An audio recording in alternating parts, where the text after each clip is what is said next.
Gray, I am ruined. Why are you ruined, Myke? I got upgraded to business class. Well.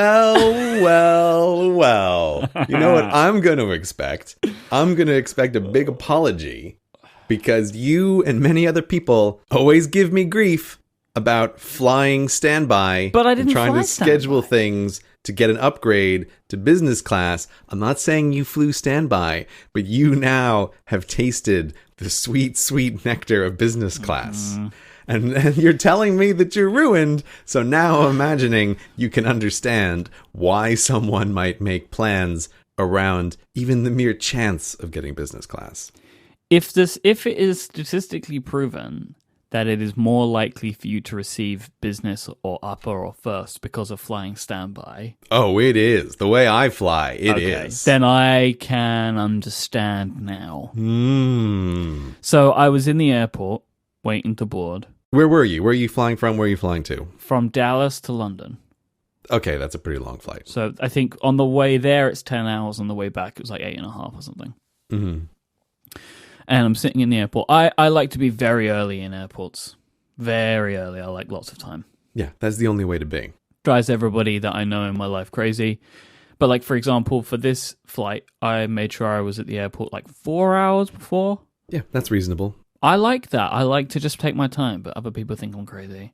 No, this is the right way to do it. My feeling is like we can wait at the airport or we can wait at home. We might as well wait at the airport. Good. I like that. Do you want to know my theory for this, my thinking? What? If you catch a bus or a train, you could just get the next one. That does not work so well with planes. No, it does not. You cannot just get the next one. Like, that is not a thing that happens. I'll just wait at the gate until the next one pulls up. No, you won't, sir.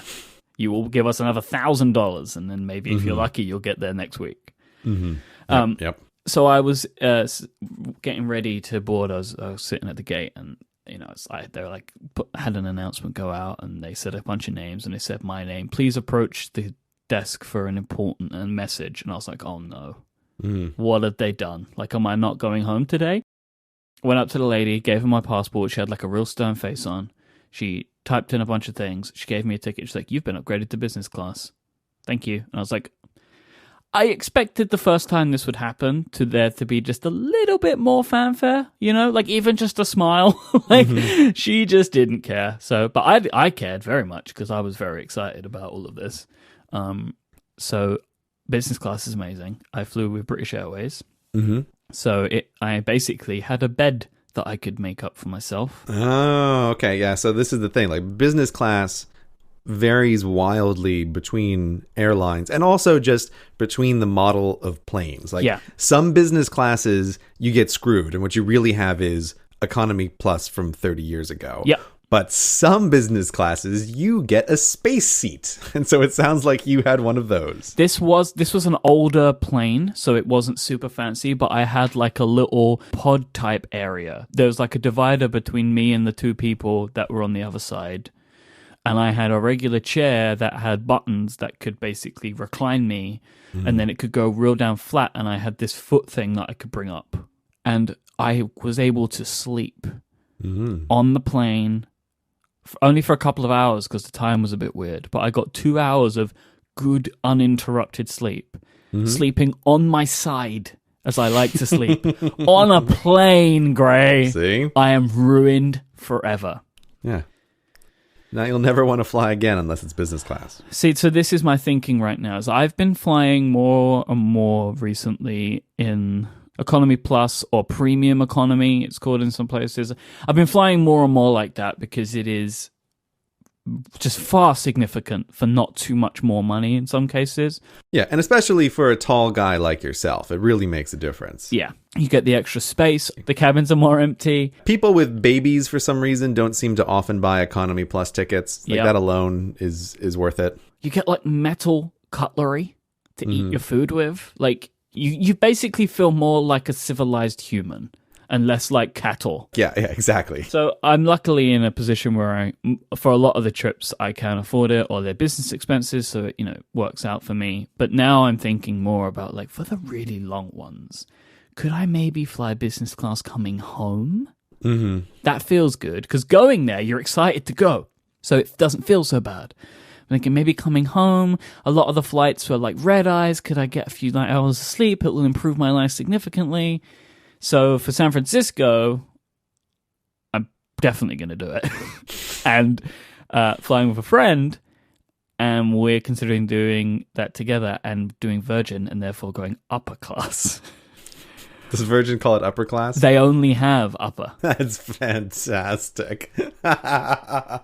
Way to own it, Virgin. Their premium economy is incredible. Like, it feels like you're in a plane in Mad Men. All of their air stewards look incredible. And they bring you, like, champagne when you're getting on the plane. It's fantastic. It's the way to fly, Gray. And now I'm ruined forever. Because I wonder what it's going to be like past that curtain. What this sounds like to me is you need to grow Relay into a much bigger company so that you can always fly upper class. Maybe I can set a goal for that. You know, I think it's in Emirates where you can actually get like a room with a double bed. Have you seen that? Yeah, I've seen that stuff. The thing with Emirates, though, they have these crazy rooms and they're like $30,000 tickets. You know, like it's ridiculous luxury, but all I can ever think is it looks so tacky because they really like gold accented everything. And so I look at those things and I'm like, $30,000, even if I had it to spare, like I wouldn't want to be surrounded by that much tacky gold. It just looks gross. I don't like your design aesthetic. I've never really looked into them very much because Emirates tend not to fly to the places that I'm going. Mm-hmm. You know, they tend to go the other way a lot more. Right, yeah, of course. But yeah, so you're ruined forever. You need Relay to earn more money to fly business class. Speaking of which, our dear listeners can help us fly business class when we go for our acceptance speech for our campaign. Oh, right, of course. Of course. You've been very busy, Myke. I've been very busy. We have T-shirts. We have Gray Hurley 2016 T-shirts available. We were working on a design. This is a little bit of the backstory of how this T-shirt came to be. We were working on a design, and I was showing you the designs. I was going to say, what really happened here is you surprised me with the T-shirt design. I was minding my own business, and you sent me a design for yourself. Which I really liked, and we worked on developing it. And then we had two colors. We had a white and a blue. And we only wanted to do one color, because that was going to be our campaign color, and we weren't sure what to do. So you suggested to me, why don't you put it to a Twitter vote? Mm-hmm. And then I got really carried away. Mm-hmm. Yeah, you seem to run like a bunch of runoffs and, you know, there was a lot of public deciding for the design of the Gray Hurley 2016 shirt. And what we came down to was we are doing a blue T-shirt, a couple of different shades of blue. And there is a men's, a woman's, and a unisex long sleeve T-shirt. So they have a men's and women's short sleeve and a unisex long sleeve, which we're doing with Teespring. But we've got something a little bit different this time that we've never done before. I've never done before. There's a link in the show notes that you can click. And Teespring have been really good to us, and they've set up distribution from the US and the EU. Oh. So it should reduce shipping costs for most people outside of the US. This is something that trust me, I feel this because I buy all of these shirts from the US, but they've hooked us up with this. If there's like a special link that you'll find in our show notes, and it does it by geolocation, and it works out which campaign to send you to. So you'll be able to buy one of our great T-shirts and support the campaign.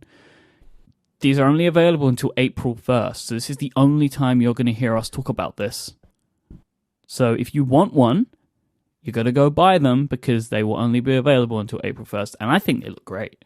I think they do look great. Yeah, you had two emojis drawn up for you. That custom emoji. And for me, yes, custom emoji. And yes, if people want to get their hands on the Gray Hurley 2016 shirt, if you are hearing the sound of my voice right now and you have just recently downloaded the episode, you need to get in gear, click the link in the show notes, and grab the shirt before this campaign season is over. We had a lot of people say, why is there no gray shirt? And they expected that there would have to be a gray shirt. Campaign is blue. You endorsed the blue, right? What I endorsed was if you're having something that looks like a presidential campaign logo, it has to be red, white, and blue. There's no choice about that. It's got to be red, white, and blue. There we go. You don't have presidential campaigns where someone is running a gray color. That just doesn't happen. People thought that I was getting carried away without your blessing. Well, I mean, you kind of were. Like, I came back after some instant message conversation to discover that you had run all of these various votes on Twitter. Like, I was actually involved in some other things we will talk about later, and I just came back to my phone, and it's like, oh, Myke's been busy. Yeah, so yeah, you did. Yeah. I mean, like, they're not wrong. I got carried away, but within the constraints. You know, I just really went to the edges of those constraints for a day. There were no constraints. I told you in instant message. You know, you go right ahead, Myke. I know. I trust you. You asked me for some feedback. I made some suggestions. There were no constraints given. Don't radically portray this in a different way from the way it actually unfolded. You know, if you're going to be my running mate, I trust you to make these kind of decisions. But I am going to complain when I don't like the look of it. So that's what I was doing. Yeah. That feels like a president and VP situation, I think. You can do whatever you want as long as I'm okay with it. Yep. How's the search for campaign headquarters going? Okay, listen. I know what you're trying to do here, right? I know what you're trying to do here. Because, listeners, in the show notes, the thing that we are going to talk about next is my further adventures in finding an office. Finding an office for me. Right? Sorry. As usual, Myke's trying to hitch along here. Because they were together in the show notes, I thought you were connecting them, you know? No, I was not connecting them. Okay. No, they are separated by several carriage returns. Mm-hmm. There's no way anyone could actually confuse these as related topics. They are just a simple unrelated topics. No, this is the next bullet point. Not connected to the previous bullet point. Today's episode of Cortex is brought to you by PDF Pen Pro from Smile. You've heard me say before that PDF Pen is the Swiss Army knife for PDFs. Well, PDF Pen Pro is the knife with so many tools that it can barely fit in your pocket. PDF Pen Pro has everything that you're going to need. The ability to add signatures to PDFs, edit text and images within them, performing OCR on scan documents so you can use that text in other places, and you can also export your PDFs into Microsoft Word format. But only with PDF Pen Pro can you create an interactive PDF form, build a table of contents for a PDF, set document permissions, and convert websites to multiple page PDF documents. PDF Pen Pro 7 also allows you to easily export into Excel, a PowerPoint, and PDF archive formats if you'd like to. And you can even create PDFs of web pages and add tooltips to your PDFs for voiceover accessibility. The list of features just goes on and on. This is a powerful piece of software. I love PDF Pen Pro. I am a user of it. I am a lover of it. It has everything that I'm ever going to need. Some features that I just need once in a blue moon, but when I need it, I have it. And that's what I love about it. You can try the free demo of PDF Pen Pro 7 today by visiting smilesoftware.com/Cortex. PDF Pen Pro 7 requires Yosemite or later and works great on El Capitan. Thank you so much to Smile for their support of this show and Relay FM.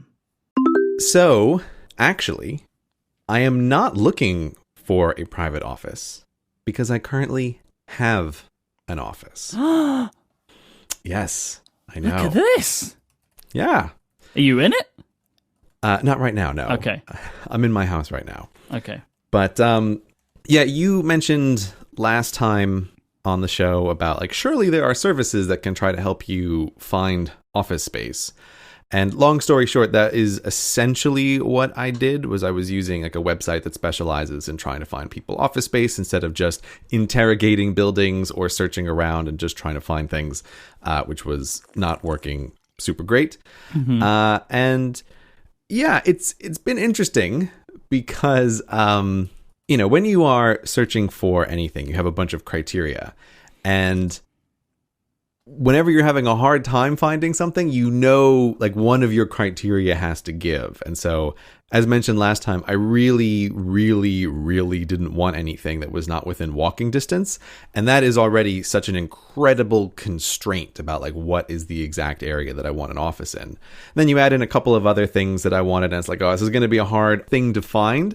So the thing that had to give was, of course, price. So I do have this private office that is in a big building, but it is very expensive. So I have, for the moment, I have only signed a lease for 6 weeks because I need to make sure that this is a place that I am actually going to use, that I'm actually going to work at, because otherwise the fixed cost of this office is many multiples of the co-working space in which I currently am. And so it is one of these things where it's like, will this be worth it? Will it not? I don't know. I've been working there for, well, let's see, what's today? Today's Thursday. I just moved in 4 days ago. So I've been going there and working there a little bit in the mornings and in the evenings. And it's been going well, but I need to make sure that I'm actually going to very, very efficiently use this space. Otherwise, it will not be worth keeping. But this is the progress so far. Oh, would you like to see a picture, Myke? Mm-hmm. I should show you a picture. Make sure you remove the geo tags from the picture so I can't show up. Yeah. Morning! I brought you a coffee. I was one step ahead of you with that. You think I'm ever going to share with you a geotagged picture of my office? No, of course not. Here, let me show you a picture of what it looked like before I moved in. Okay. And I'll these will be appropriate for the show notes. They will be. Yeah, I think this will be Oh, fun. wow. Look at that. Is that very exciting? It is. What if is there a window? You don't want people to like spot landmarks and then, you know, I can imagine someone with all the pictures on the wall with like string connecting them and stuff. I specifically selected an office that has no windows. I did not want the distraction of a window. That is, okay, this is a sad, this is a very sad looking office. Paint a word picture for the people, Myke.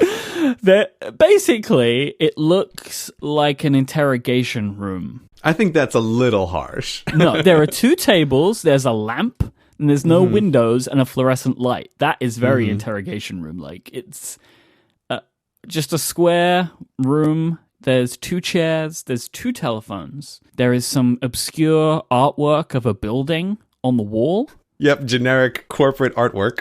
It's not lit very well, this office. No, it is not. No, it's not. And there is a cup of coffee sitting on the table, and there is like a cabinet in the corner, I guess. Have you done anything to make the office feel more homely? Did you paint the walls gray or something? This office is set up for theoretically 2 people, up to 4 people, which I find slightly horrifying. That is impossible. That is impossible. You couldn't. Let me tell you, I mean, like, the place where I'm standing to take the photo, there is a tiny bit of space behind me. But what you could do, and what I have seen other offices in this building do, is put 4 desks all around the perimeter of the wall, right? So you could get 4 people in there. So that's nice. You can just look directly at the wall. Right. Or, in the current setup, you can look directly at the person who's sitting directly opposite you. We discussed office layouts once before on the show, and this building that I am in, it's like 10 stories tall. All of the floors are nothing but open office spaces. Mm-hmm. And there's an elevator that I can take up where you happen to be able to see into all of the floors. And so just like I go up all the floors and you see like these endless open offices. This one floor happens to have this section that's carved off for individual offices. But from my perspective, all it is it's the same thing, but again, on a smaller scale, where every private office that I walk into actually has 2 to 6 people crammed in what seems like a terribly small space. And like, it's still fundamentally an open office. As far as I can tell, I am the only person who has a private office in this whole place because I rented their smallest one, which is for 2 people, but I rented it just for me. So there are other people that have these rooms, but they have more than one person in them. Yeah. There are 2 people or 4 people in a room this size, all working together. But so yes, Myke, I did spend quite a while making it much more homey. So would you like to see what it looks like now? Yeah. I'm just anticipating that all it is your computer's on the desk. Like, that's the only change. Oh no, they're radical changes. I spent a whole day moving stuff around. That definitely feels like the productive that you're looking for, you know? Get an office, spend a... Okay. What? Okay. Paint a word picture, Myke.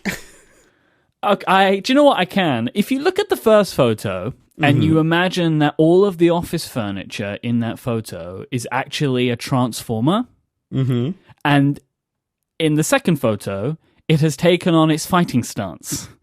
I like that. That's good. Because all you did, you just took the furniture and put it all on top of each other. Okay, well, first of all, most importantly, I took the painting off the wall. Because where is that? Who needs that? No, where it is it's in storage in this office place. I got rid of it. I was like, I don't need your painting of a building or your photo of a building. Like, this is gone. There were 2 desks. Now, this is my attempt. Like, the whole reason I have this office is that this is my attempt to make like a little mini Amsterdam situation, like we have talked about on the podcast before, where I have a space where I can regularly go and I write. And one of the key things about the way that I most effectively write is I pace back and forth and I talk out loud and I type. Yep. Right? So what I don't need is a desk to sit at. I'm at home right now where I have a desk to sit at. Like, there are plenty of cafes in London where there are places to sit at. I don't need another place to sit at. So I took the one desk and I stacked it on top of the other desk. And then I set it up as a standing desk. So I have my keyboard is on the first one at standing typing height with a little bit of a stand. And I have my iPad Pro is on the top desk. So that is at eye level for looking at what I'm writing. And so this is now a space where I can walk back and forth. I have this set up all in place. And I don't want any pictures in the room. I don't want anything in the room. I was trying to spread it out over a period of time so I didn't seem like too much of a weirdo to the people running the office. But I was like, can you take out all the phones? And they're like, can you take out all of this other stuff that you have in here? Can you remove the garbage can? Like, I won't be needing the garbage can. And they're like, okay. I just wanted everything out of there except the very few things that I was going to use. And so I'm pretty happy with this. I can also see that, like, having the floor space for your pacing nature is good, right? So pushing all the furniture into one corner, basically, is good because you can move around a lot. It's just some little parts that I want to dig into a little bit more. So what is that circular thing? On the bottom desk? Yeah. That is a speaker. Okay. That is connected to the iPad via Bluetooth so that it can play thunder sound noises all the time when I'm in there. So it's like an imaginary thunderstorm that's taking place in the room when I'm working. I recommend the app Thunderscape to accomplish this. It's very good. That's... So, you're in a nondescript building with no windows in the room that you're in. Right. On your own. The thunder sounds playing. I need some kind of white noise. White noise whenever I'm working. I'm just saying, I don't know if anybody has ever described you as an evil supervillain before, but you're really painting that picture for them now. No, this is just an accessibility issue. I have tinnitus. I need to have some kind of white noise. I can't be in a silent room. I could just imagine somebody walking by your room. Something makes you laugh, right? And they hear the thunder. And they're like, is Dr. Frankenstein renting a place here? Okay, that's interesting. Very interesting. Why thunder? Why not like rain or whale music or anything Whale like that? music? Oh, you gotta be kidding me. No. Yeah, no, that's not what I need. That's not helpful. I find like thunderstormy rain is just good. It's just in the background. It's easy to kind of forget that it's even there. So that's what I use. Okay. Like, I don't like, some people use waves and things. I don't like that. It's too periodic. It's distracting. Thunderstorms, that's what you want. There's not a lot on that iPad. Oh yeah, so there's an iPad, which is on the top. Is that an iPad Pro? That is an iPad Pro. Is it the iPad Pro or an iPad Pro? It is the only iPad Pro that I own. I see where you're trying to go with this. Just checking. No, I only own one iPad Pro, and I got a little stand for it so that it can be mounted vertically on the desk there, and I just have my couple writing apps on the main screen. It's a perfect office setup so far, anyway. I'm gonna just attempt to drive the listeners crazy here. you can kind of make out the apps. We're not going to talk about them today. Okay. There's some new ones in there, but we're just not going to talk about it. We'll leave it for another time. Some people will notice some new ones in there. Uh-huh. Yeah, I didn't even notice that when I sent it to you. I should have down-resed it further, but... Oh, I like that you can kind of see. We'll come back to that. There is some stuff that I want to talk about, but I want to build the intrigue. We gave you sleep on the calendar. Now, we're giving you something else to worry about. Whilst we're talking about office spaces and closed offices, I took a trip to Facebook last week. Oh, yeah? Yeah. A friend of mine was over from San Francisco who works for Facebook, and he invited me to go visit the London offices. You would hate it. Oh my, would you hate it? Yeah. Is it open? Oh, it's as open as an office space could be. Well, I would expect no less from Facebook because they had that... I remember reading the article about their new headquarters that they built, which is the largest open floor space in the world. My buddy works there. Oh. He says he gets like 5,000 steps a day just trying to do his job. God. So when you tell me that London has a big open office space, I'm not surprised. Yeah, it's over a couple of floors, but like went in there and there were 4 people really enthusiastically playing ping pong. Like really enthusiastically playing. It was no joke. They had a couple of floors. They had snacks everywhere. We had lunch at the canteen, which is like completely free food, and there was like sweets and stuff. It was great. But everybody, where there was like working spaces, it was just like rows and rows of desks. It was interesting to me because everything was really cool and fancy and it looked lovely. But when you look at the desks, there's just nothing you can really do. It always just looks not that nice. Yeah, it's always just going to be a computer and a flat surface. Like, that's just what you're going to have. Yeah, and it's just, it seems funny to me. It's like you can spend all this money and time and effort into like creating these great spaces, but the actual places that you sit down and work, they're just rows of white desks. Like, there's nothing you can do about it. And it was just interesting to me to see it. Now, hopefully, when I visit San Francisco next, I'm going to go and take a look at the Facebook office there. And I'm interested to see what that one looks like as well. Yeah, I would be very curious to see that on the inside as well. Yeah. Because I can imagine it's everything I saw last week turned up to 11. Yeah. But I can't imagine you thriving in an environment like that. I just don't think I would be able to do good work in an environment like that. I mean, I would just have to be doing some kind of very different job in order to do work. I saw a lot of people in kind of corners and things like that, like on beanbags and stuff. Like, it seemed like there were a lot of people that were like, I can't work in these banks of desks. Everyone seemed really spread out, even though there were all these desks, but most of them were empty.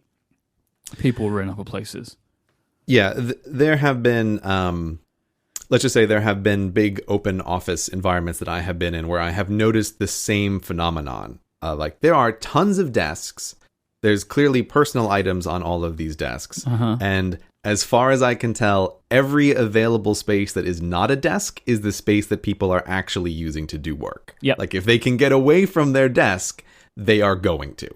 And I think, like, well, isn't that interesting? Maybe you, company, might want to take note of this. It's like, if you have other spaces for people to work, they will work there. They will not work at their infinite rows of white desks with computers in front of them.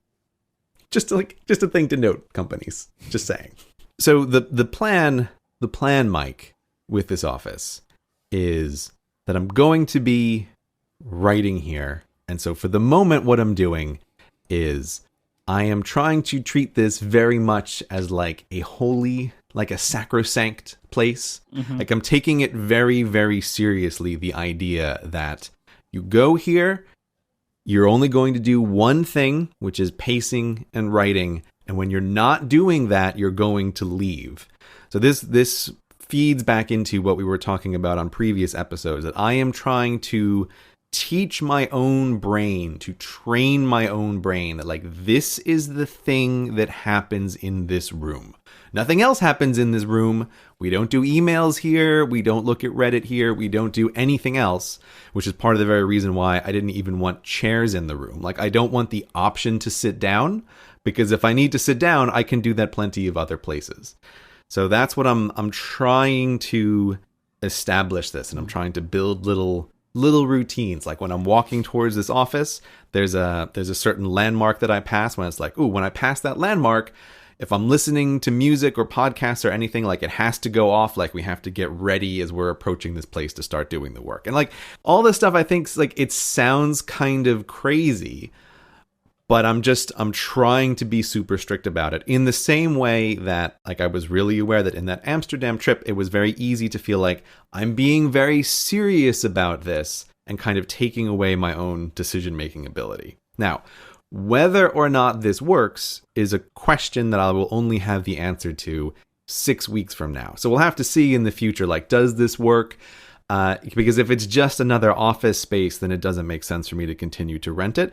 But I'm trying to be very, very, sacrosanct about this little writing monastery that I have, at least for the time being. So we'll have to check in later and see how it goes. Are you just writing, no research in that room? The short answer is yes. The slightly longer answer is that I do let myself take a look at if I have some stuff in, say, Evernote, or I do have some notes files that I like to access sometimes when I'm writing. But I am not allowing myself to go out on the internet on like a fun fact-finding mission, right? Because that can just end up taking forever, and it's not the same kind of thing. Like, as I have discussed before, the bottleneck for me is the writing process. And like anything I can do to get more high quality writing out in a month is good. Mm-hmm. And so like that is what will make this office make sense. And again, so far, just for the first, 4 days that I've had it, when it's super easy, but it's been great. Like I get up early in the morning, I walk right out, I go straight to the office, and I just start writing immediately. And it's like, this is what I need. There's nothing in the morning to interrupt. Like there's nothing to go wrong. I'm just going to wake up and walk right to this place and just try not even to think about it. So far so good, but it is over the long haul that really matters. Because what I was going to say is, why don't you just not connect to the Wi-Fi at that office on that iPad? I already had a little conversation with the receptionist at the front desk where they're like, oh, we'll sign you up for our telephone and internet package. And I had to explain to them, no, I don't want your telephone or internet package. And then that was one of the many ways in which I draw attention to myself when I'm really just... This is what I'm saying, right? You don't want connection to the outside world. You moved all the furniture. You took down the picture and you play thunder noises. People must think you're like evil or crazy. Let's just say like the I don't want the internet was just one in a sequence of things that I was like, I really don't want to be drawing attention to myself, but literally everything I'm doing is drawing attention to myself. Like I just want to move in nice and anonymously.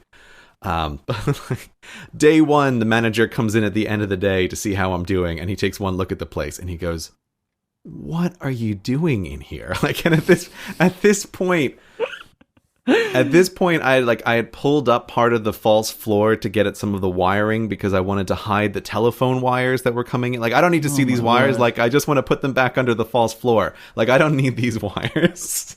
And it wasn't, it was like, I just want to be anonymous. Please don't walk in here right now. Like, I'm just going to come in and I'm just going to leave and I'm going to talk to nobody. Like, you never have to worry about me, office people. Like, I'm just here doing my own thing. Playing my thunder noises.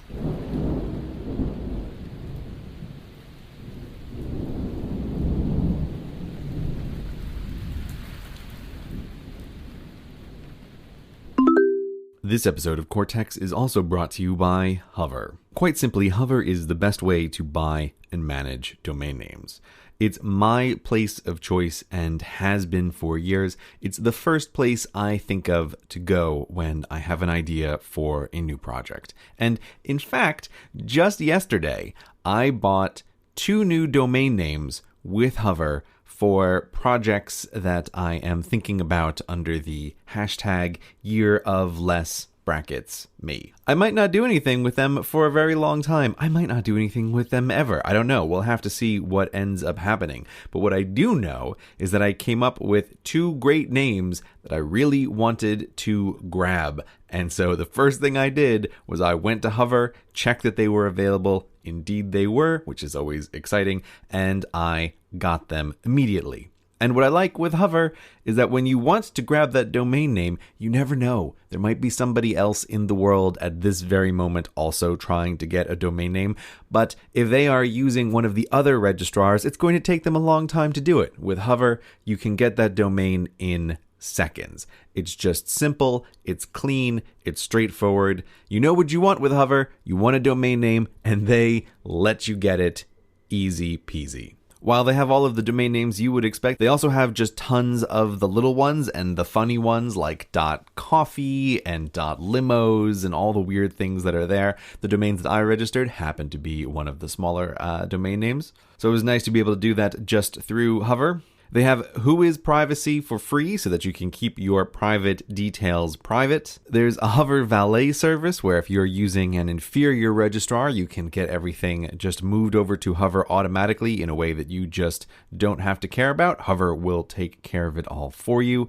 And they have a new feature called Hover Connect, which makes it easier than ever to get your domain name connected with a website. So if you have bought a domain name and you want to connect it to some other service, like you want to make your Tumblr blog use the domain name or whatever, you can just have Hover use that automatically for you. Have everything connected up behind the scenes.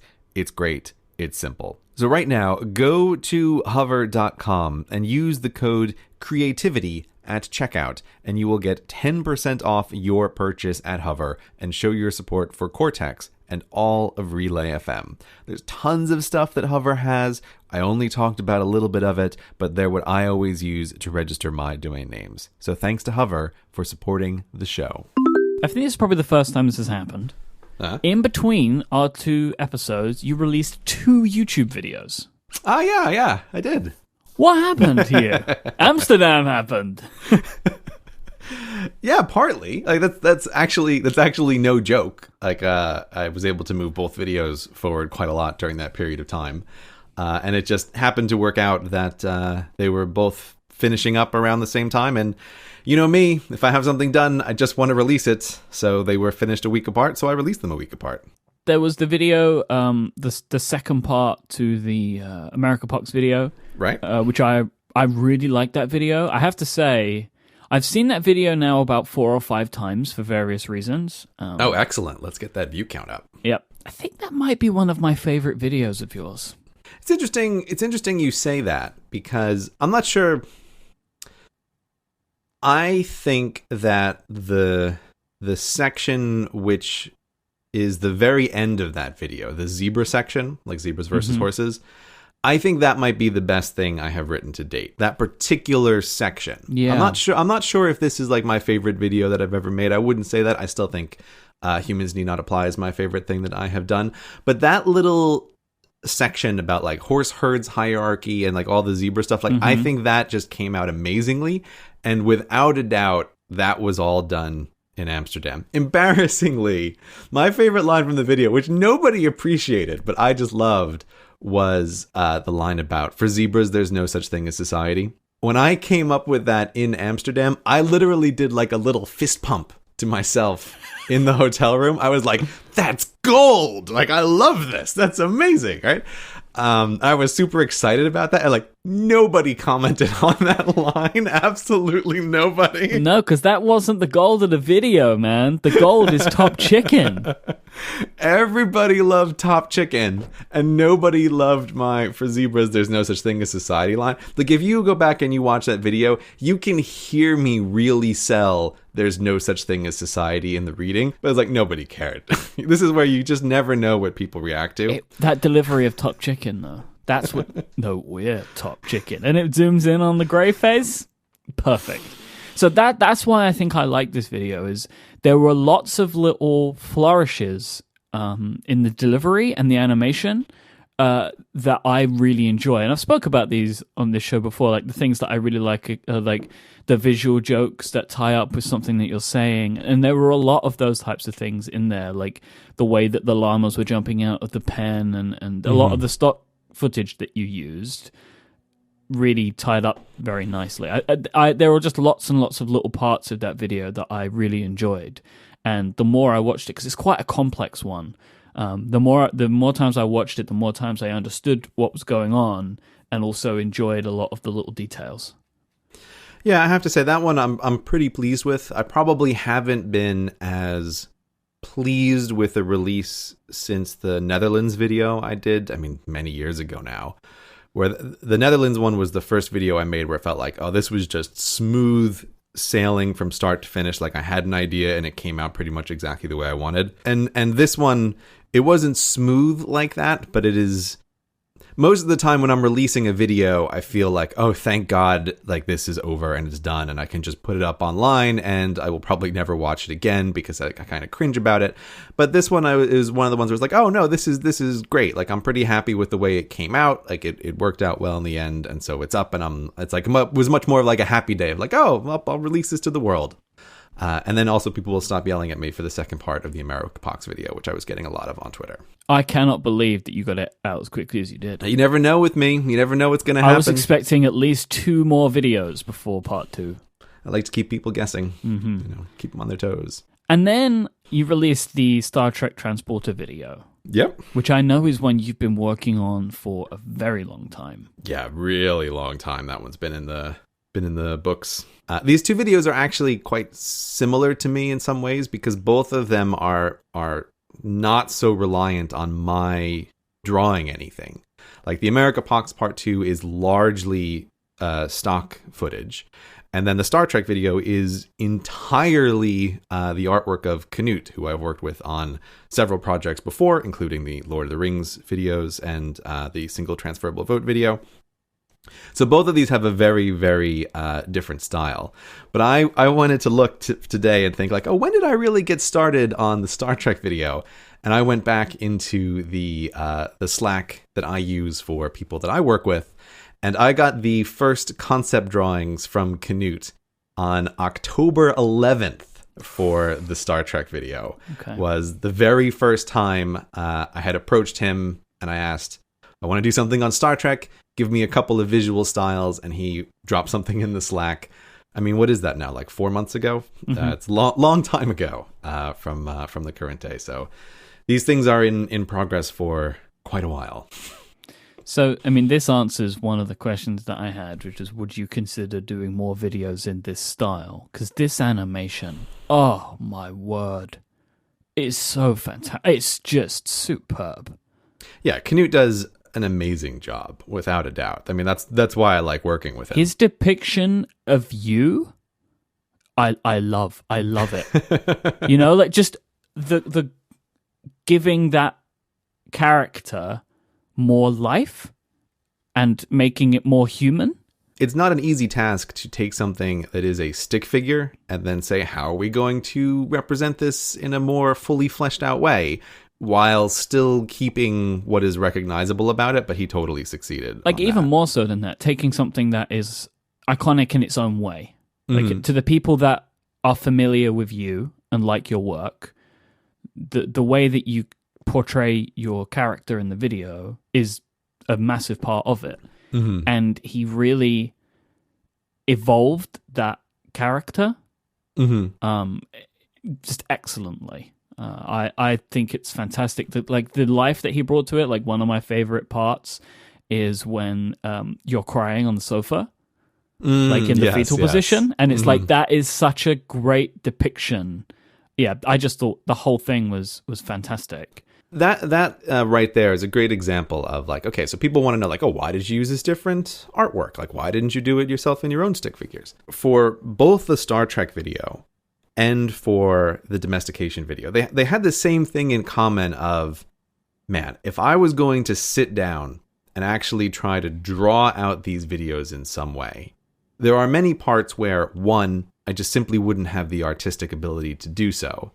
And two, where both of these things just require a level of detail that you could not do in stick figures, right? It is just simply not possible.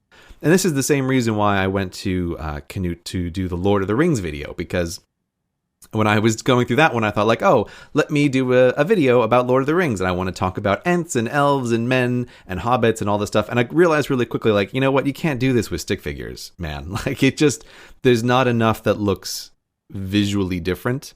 And so once again, for the Star Trek one, when I was thinking about doing this, it was the same thing all over again. Of I was originally going to have much more of the crew and talk about specific examples, like that's how it began. And I was like, I can't draw stick figures that are obviously the different captains. Like that's just not possible to do in my usual style. So it's like I have to bring on someone to do this. And so that's what some of the original concept artwork was I had Knut giving me like various characters of like, how would they look? What are we going to have this look like on screen? Because there's no way I can adequately with stick figures have two Rikers. And just as the project went on, I eventually realized like, I like this artwork so much that Knut and I came to an agreement where he was going to just do all of it. Like we're just going to make this 100% your artwork up on the screen. And I think it came out really well. It did. I loved it. Like the actual topic, I'm not a Star Trek guy, but I understand enough about it. I've seen the movies. But for me, it wasn't really about the topic. It just all the design and just the way that everything looked, it really, really made it work. It really worked in a different way to how your videos normally do. It was just very different, very refreshing, I think, and I really enjoyed it. I wish that there could be more like it, but I know how hard it is to do, Yeah. Well, I mean, this is one of these things, because when I eventually came to the conclusion of like, I can have someone else do all of the artwork instead of trying to think of mixing this with my regular style and his drawings, instead like, let me just entirely have someone else do this. My initial thought was like, this is going to be a huge time saver, isn't it? But the end answer was like, no, it's not actually a huge time saver. There is the potential for it. And the reason I think that is looking at mine and your working relationship, and how that's developed, because we collaborate on this project. And over time, we've learned each other's preferences in the way that things should be done. Like, I think that if you're willing to put the time and effort into it, it could be possible that somebody could do the work for you.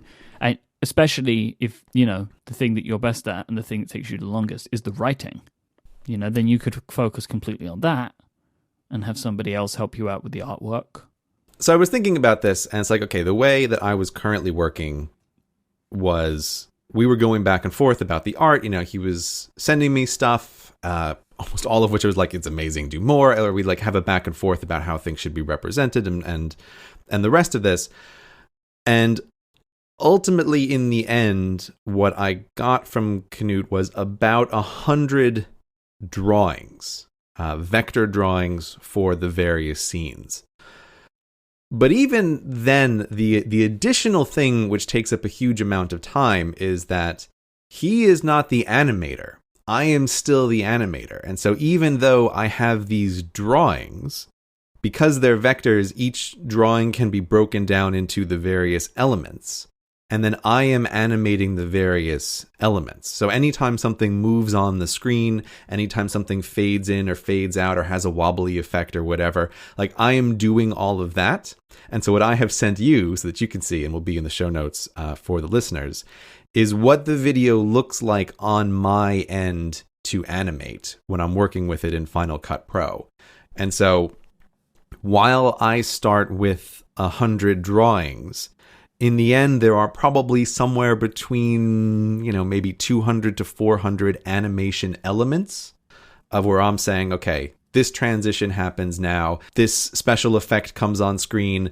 This image transitions into this other image. This guy moves from point X to point B. Here's a sound effect that is going to play underneath what's going on the screen. So even though all of the artwork was done, I was shocked by how much animation work there was still to do even after this point.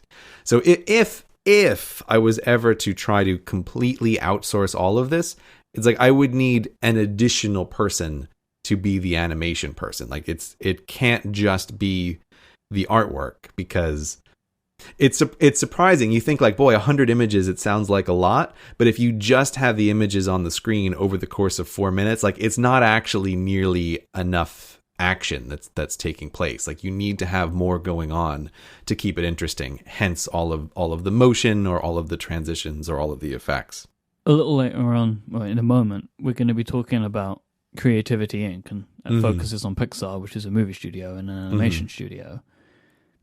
It's like you would need to, and it's not impossible to do this, have like a mini version of that, right?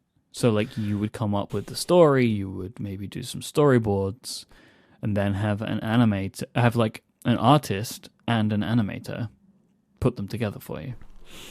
Yeah. Well, there is a world in which that could be the same person as well. Yeah, there is a world in which that could be the same person. The thing is always, it's difficult to find people talented in one area, let alone two areas. Sure. So by trying to find someone who is an amazing illustrator and who also is great at doing animation work in Final Cut Pro, like that's a whole different thing. Which is why I just say like I would say, oh, I'd be looking for someone who is good at animating, which is a different skill. Yep.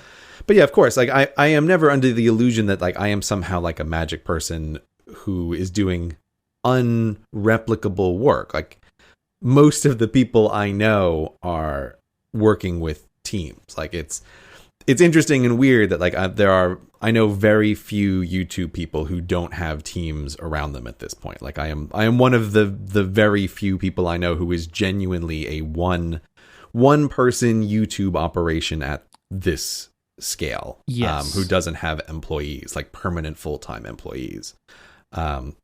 So it's an interesting position, but it's just, as with many of these things, like because I had never had this much artwork done before, I had falsely assumed like, oh, this is going to be super easy to put together, and like, no, it is still not easy. And so like if you wanted to ever outsource it, like you need one more person to help with this. I would bet that it still took up less of your time in the aggregate, but it maybe didn't feel that way.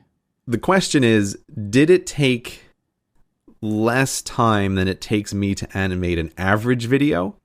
The answer to that is no. Like it took the same number of days plus the back and forth with Canute spread out over a couple of months. Like there's no way that it took me less time. But the real question is, if I didn't have the artwork done and I attempted to do this all on my own, that would have taken me months and months of work. So there is a way in which this saved me a huge amount of time in the same way that like getting all the stock video for the domestication video, like if I tried to animate that would have been months and months of work instead of 4 days of animating. So like there's a sense in which I saved a lot of time, sure, but not like actual number of hours out of my working schedule. Like it's a slightly different question. You know, I love your work, but like you couldn't have done this. No, of course not. No, I have no skill whatsoever.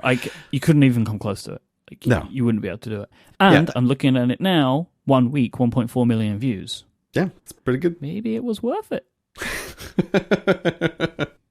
I think like I have to have the right topic in mind for this kind of style.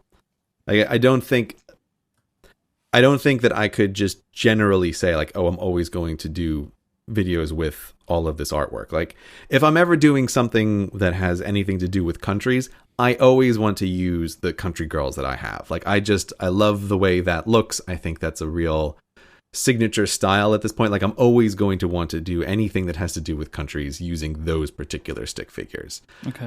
But like you can see the commonality between the Star Trek video and the Lord of the Rings video is both of them. It's like there's more detail than can possibly be represented with stick figures. And so if I come to that situation again, if there's a topic that I'm working on where that feels like it's the case, I will definitely think about doing it again. I hope so. I haven't got a name for him, but I'll miss that little CGP Grey.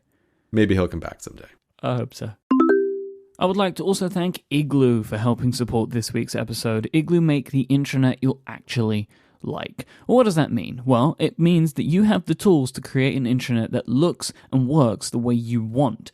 It looks and works the way that you're used to, with the way that you're used to using the internet, rather than looking at something which looks like it was built in the 90s by somebody who obviously couldn't see into the future and had no idea how we'd be using our computers.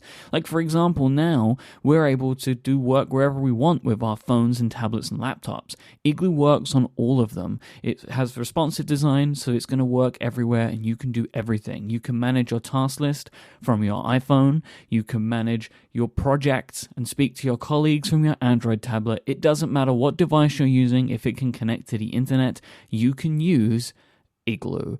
Talking about design, you're able to customize it, give it the look and theme and colors of your company so it feels right at home in your organization. You're also able to turn on and off different pieces of functionality for different members of your teams so you can give them just the tools that they need. You can share files of your coworkers for you all to collaborate on. You can track who has read documents with read receipts. This is super useful for making sure that everybody has seen that important document that must go around the company. You can also integrate with services like Box, Google Drive, and Dropbox so people have access to all of their files wherever they need them, wherever they are. Igloo is secured with 256-bit encryption, single sign-on, and has Active Directory integrations as well, so it's going to integrate perfectly into your organization. The best thing about Igloo is that you can try it for free with any team of up to 10 people for as long as you want, so you can make sure that it's right for your team and your organization. It's time to break away from an intranet you hate. Sign up now at igloosoftware.com/Cortex. Thank you so much to Igloo for their continued support of this show and all of Relay FM. All right, so the second Cortex Business Book Club is now in session. It's time. It's time. So we read Creativity Inc. Yes, you picked this book this time. This is a book that I've wanted to read for some time, but never gotten around to it. But then when it came to be my turn to pick a book after the tragedy of the E-Myth Revisited, I decided to go for a book that I really enjoyed the thought of. I'm a big Pixar fan, so I was very intrigued to read this. So I did. I listened to the audiobook, the unabridged audiobook. It was much longer than E-Myth, like twice the size, I think. But I got through it all in like a week and a half. Yeah, it's like 12 hours in audiobook form, I think. Yeah, something like that.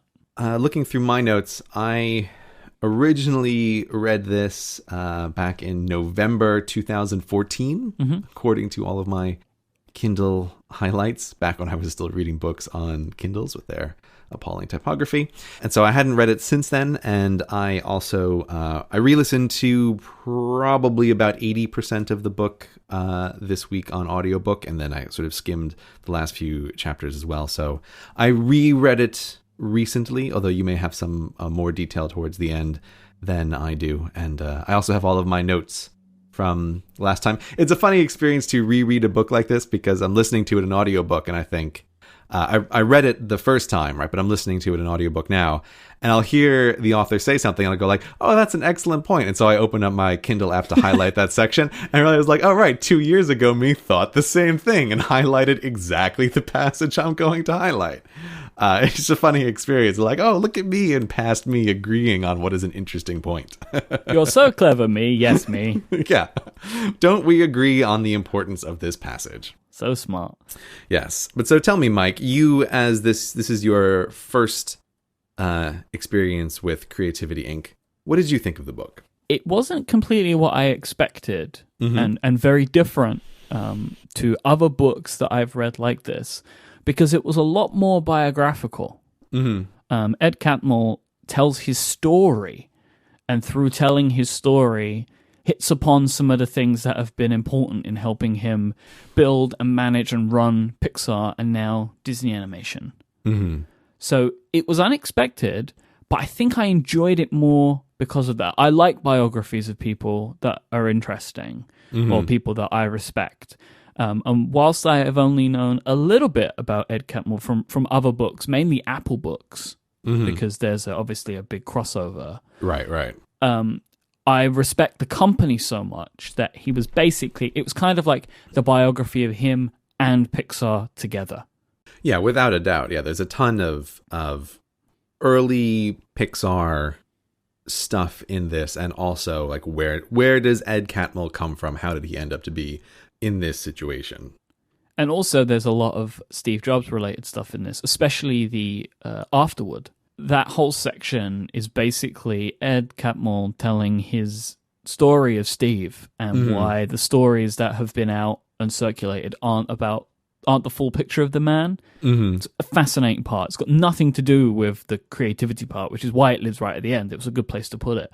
But I could tell, like, from him, it was like, I need to tell this story because I hate what everyone's saying.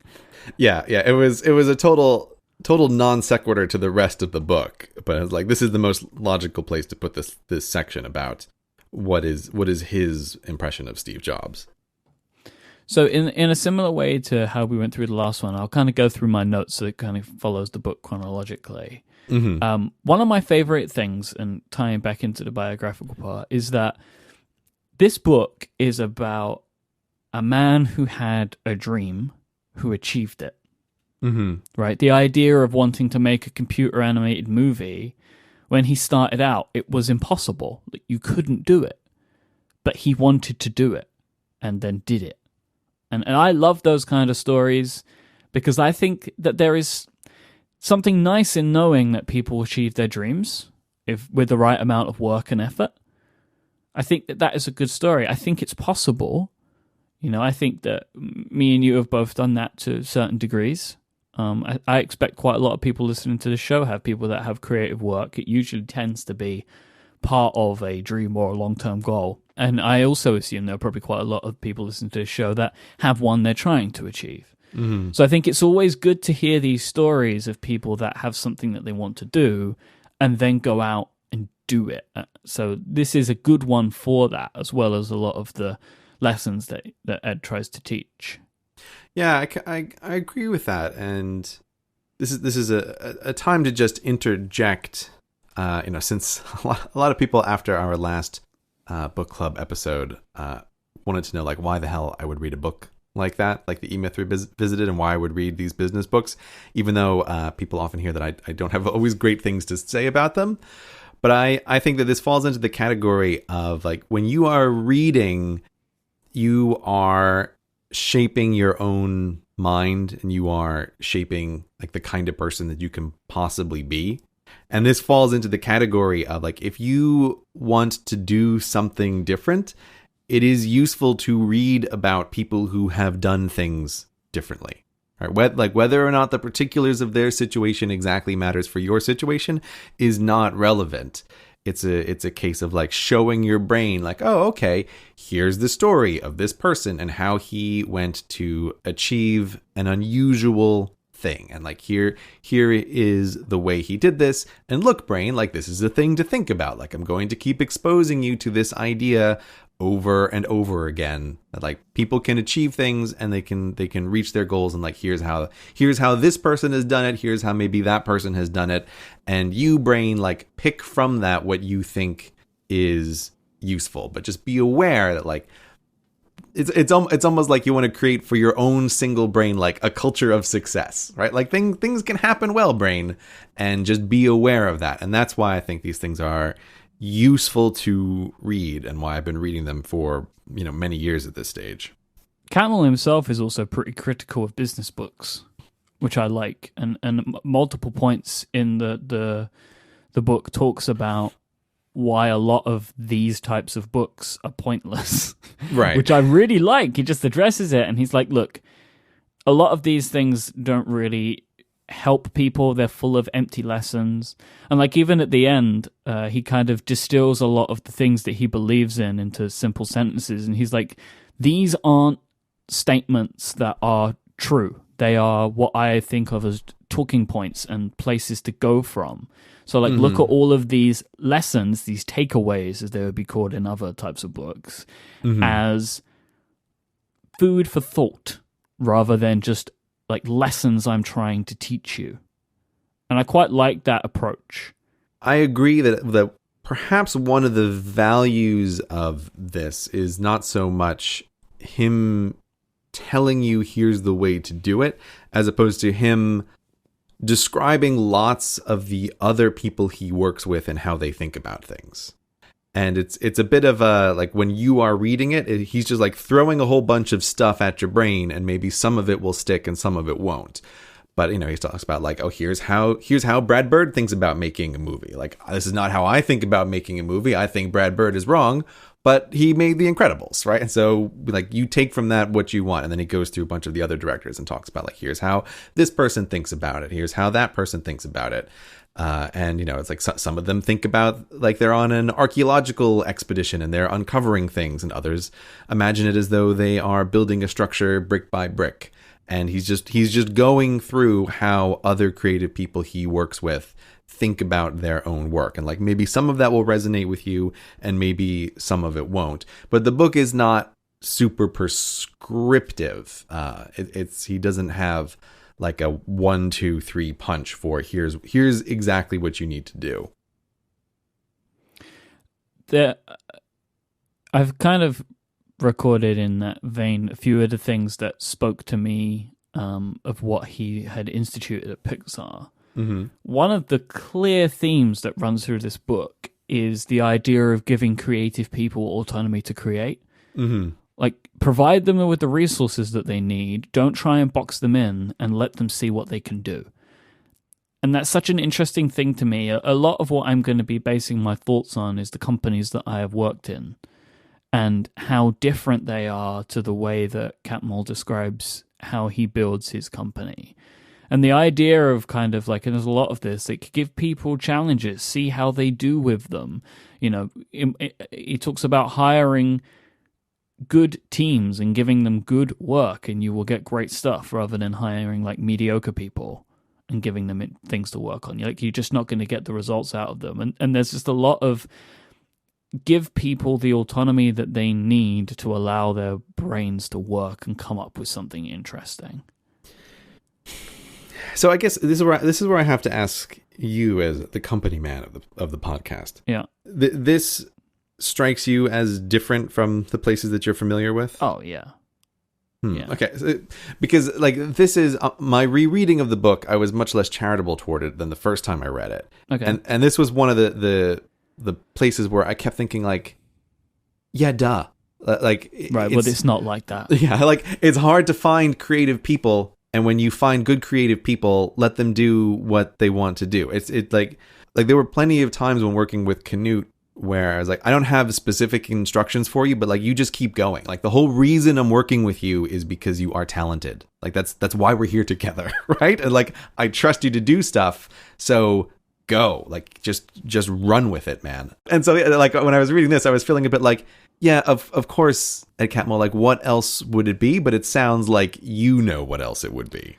So I was working in marketing, right, for the company that I worked for. So I had a semi kind of creative role that we would help come up with the marketing campaigns, along with external agencies that we hired. Yeah. That totally counts as creative, though. Yeah. Like, in any role in marketing counts as a creative field. Sure, but like, there are different ones where like, we weren't coming up with the campaigns. We weren't like an internal agency or anything like that. We would have agencies that would help us. So you would admit there's like 2 levels of creativity here. And there was a time where, as I was leaving my company, that another team somewhere had decided the 15 images that could be used in all marketing campaigns for the next 6 months. Like 15 stock images? Yeah. And they said it may expand, but this is like the set that you've got right now. Now, you are asking 2 levels of creative people to work within this constraint. That sounds pretty terrible. Yeah, and I know people that work in other advertising agencies, and this is a relatively similar thing. That maybe so it might be the me, and I know that I did this to our agencies. I was like, I gave them very prescriptive guidelines of what I was looking for with certain campaigns. So even I would put a restriction on those creative people, mainly because I was being restricted in some way. Right. It's restrictions all the way down. Exactly. And so this is what there are places where this will not be the case, but I know this is the case in a lot of areas. It is, for a big company, it is very rare for them to just do this. You see it when he goes to Disney later, right? And he talks about how people that have never made movies gave mandatory notes and changes to the movies that they would see, the other executives. Yeah, that is true. That is true. You know, so it's like that shocked them when they went in there. And of course it did, because he thinks in a way which is not normal. There were many times in this book where I had to check myself, because I would hear Catmull say something, be like, he's lying. There's no way they do that. See, that's very interesting. That's very interesting. To hear you say that. And I feel like I almost have to defer to your opinion here. It's like I need your opinion to supplant mine on this one, right? Because there were so many times where I was reading this, and I just, because of my experience in the last few years and the people that I work with and like how I know other people run their teams, I feel like, isn't it obvious that if you have someone who's a creative person, like you let them run with stuff? Like, who doesn't do that? Like, what are you like? Oh wow, Ed Catmull, like telling me the sky is blue. But it's yeah, it seems like I am in the wrong here, and that I have a perspective which is like a tiny minority of people working in creative fields out in the corporate world. That you are coming from the side where you think this is so unusual that you assume that the author must be lying because no one would run their business that way. And I'm like, duh, man. This is a view of mine, which is obviously not the same for everyone, but I just know that I went through this, and I know other people that did. Like, I worked with people who'd worked for other companies, and it was the same. Mm-hmm. And I think part of the problem is there's always someone who thinks or does know better. Mm-hmm. That's part of the problem, right? So it's like you're being told by someone, this is how the campaign goes. You know, it's like I would consider myself as a creative, and I would show the work to a product manager, and then they would try and make changes to it. And I would have to say to them, no, this is not what you do. I was very difficult to work with. And that's why you're here right now. Yeah, my boss really liked it, and it was always something that she brought up to me, to be like, you stand up for yourself in a way that nobody else does. Just because I'm very, I mean, you know, Snows, I'm just very principled. If I believe in something, it can be quite difficult to change my mind on it. My mind can be changed, but if I truly believe in something, I will fight for it. And not a lot of people that were in my scenario did that. And it's because I believed that what I was doing was creative work. Like, I believed that it shouldn't have just been prescriptive. One of the reasons I left when I did was because of the constrictions that were being put on people. You know, like what I mentioned about like the very limited images that could be used, right? It was like, no, I can't do this. This is ridiculous. But anyway, so like, it's interesting to hear about the freedom that they have at Pixar. And it seems like even in the animation world, that is not a given that you get that. I was just looking through my notes, and I think there's a section I highlighted here, which I think summarizes a lot of his points. But he's talking about like changes that he made within Pixar, and basically he says here, going forward, the department's charter would be not to develop scripts, but to hire good people to figure out what they needed, assign them to projects, and make sure they functioned well together. He says, we keep adjusting and fiddling with this model, but the underlying goal today remains the same. Find, develop, and support good people, and they in turn will find, develop, and own good ideas. This actually goes right back to what we were just talking about, of you bringing in people like Canute. It's like he is talented and is good at what he does. So you find people like that and give them the work to do and see what they come up with. Yeah, but it's also like it's, again, this to me is where I feel like my own opinion of the book is maybe not super relevant here, but in my own field, it seems like because this highlighted section that I have here comes after a long discussion about what matters. Like, is it good people or is it good ideas? And he has a big description where he talks about like bringing this up in meetings and people are really split. And that's the part where I felt like, oh, come on, Ed Catmull. Like, people can't really be split over that. Like, it's obvious that the people matter more than the ideas. Like, no one would disagree. Yeah. But the thing is, like, I do recognize that I have some kind of bias on this, but, and if I think about it, I realize like, perhaps the kind of compliment that I like the most on videos is when I see people leave comments where they'll say something like, I would have expected that this topic is really boring, or I thought that this would be really uninteresting, but I really like the video on this thing.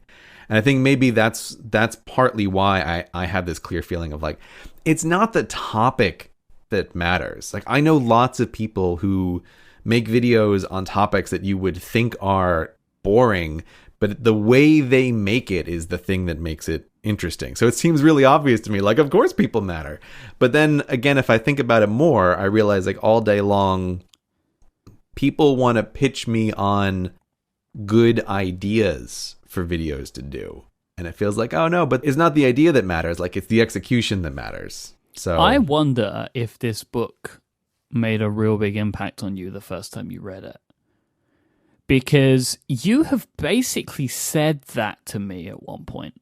Like, my kind of thinking about talented people came from a conversation me and you had maybe about 6 or so months ago. We were talking about this, about the idea of finding talented people and how difficult that can be and how useful it is. Yeah. And you said, like, the book made a bigger impact on you the first time than it did this time. I wonder if, like, part of this stuff has been embedded into you and now you think it's obvious because you already read it.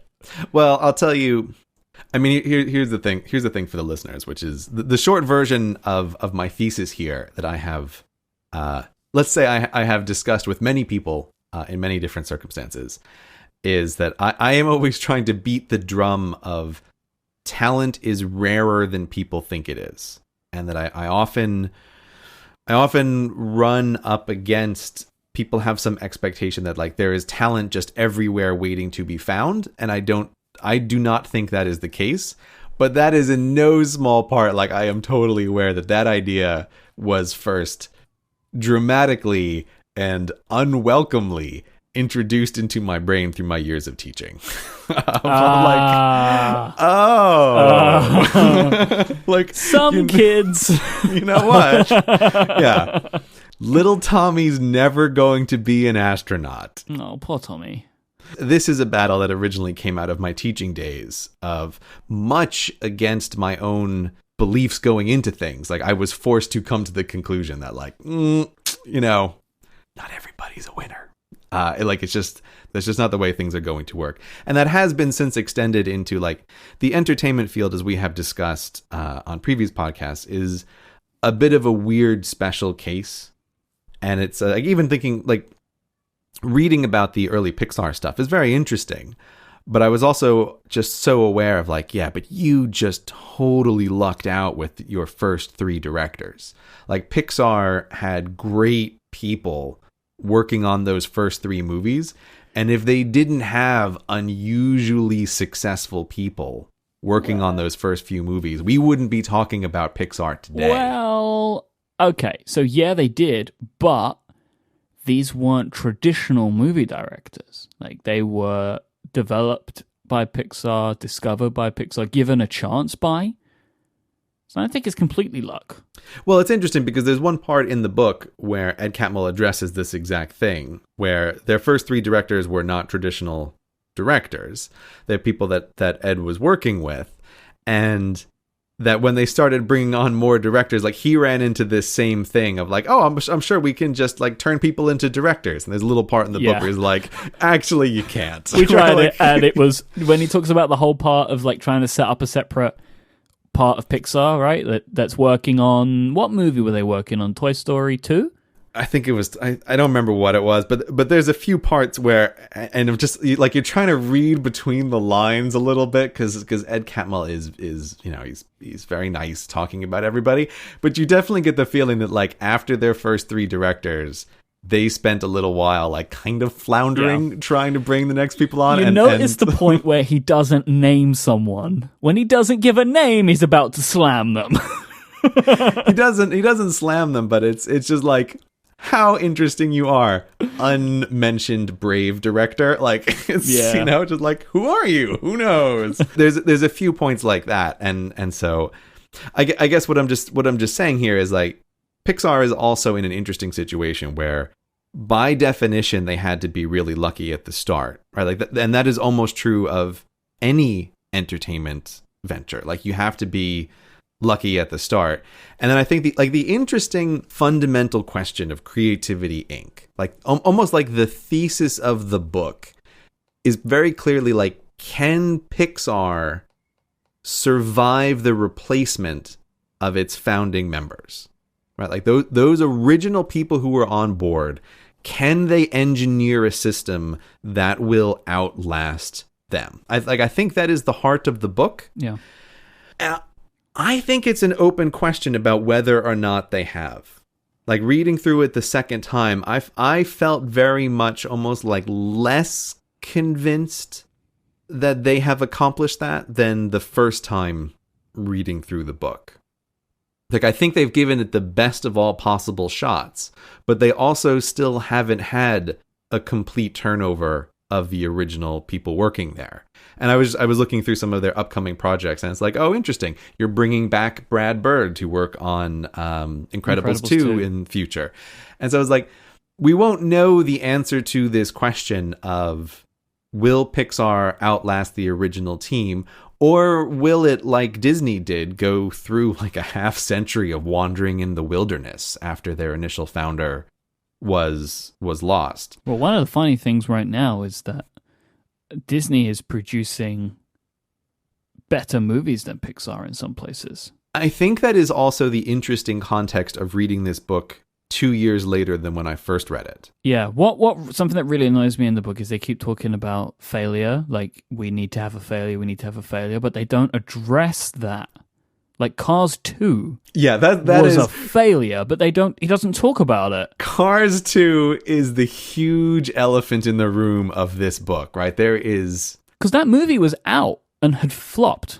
I did a search of the text of like, did he mention it anywhere? And like, nope. There is no reference to Cars 2. And it's really interesting to me because throughout the whole book, they're talking about like, we haven't had a failure. What will happen when we have a failure? Like, people are scared because they don't want to be the one responsible for the first failure. And I really wanted to hear the story of what happened after Cars 2, but it just doesn't get addressed. Yeah, I remember the first time I was reading the book, I thought like, this has to come up, and it doesn't. Mm-hmm. And that to me is like one of the little pieces of like, I feel like they're like, you have this big section where you're talking about candor and making sure everybody is really open about what happens, and there's no shame in anything, and yes, worrying about failures, and it's like, you've got to tie this together with Cars 2, like, but he never does, right? It just never comes. I feel that is like the direct result of Nice Guy Ed. Yeah. He doesn't want to throw the Cars team under the bus in the book. Yeah, and the other thing, which is, I think this is more subjective. But so here's the running list for the movies. So because I made a note of it in the beginning. So this book came out after Pixar had made 14 movies. So here we go, right? It's 1995 is where they start. So it's Toy Story, A Bug's Life, Toy Story 2, Monsters, Inc., Finding Nemo, The Incredibles. Then you have Cars at number 7 in 2006, which is like maybe a little shaky, maybe not, I don't know. Then you have Ratatouille, WALL-E.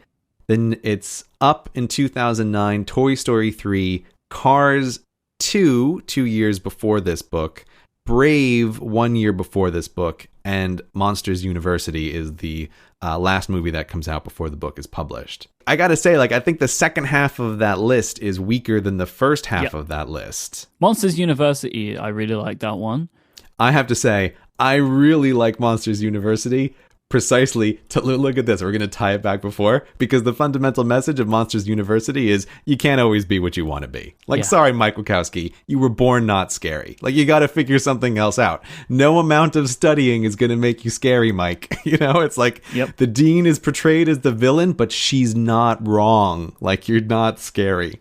And I have to say, like, I think that is quite a bold stance for a movie to take as like the fundamental storyline of like, no, you're not going to achieve your dream. Yeah, I think it's a good message because it's like, all right, but there is something that you could be really good at. You just need to find it. Accept this and move on. Yeah.